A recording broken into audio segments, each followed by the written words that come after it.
Hey guys, today I'm breaking down how insurance works, whether it's health, auto, or home. Let's make this simple. If you've ever wondered where your money goes each month or how you get paid in a claim, this is for you. Insurance is a contract where you pay a monthly or yearly fee called a premium to an insurance company.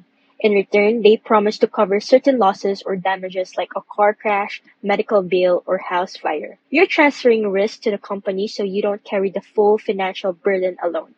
So premium is what you pay monthly or yearly. Deductible is what you pay out of pocket before insurance kicks in. And coverage limit is the maximum they'll pay. And the claim is the request you file when something goes wrong. Example, you crash your car, you pay your $500 deductible, then your insurer pays the rest up to your policy limit. So there are different kinds of insurances.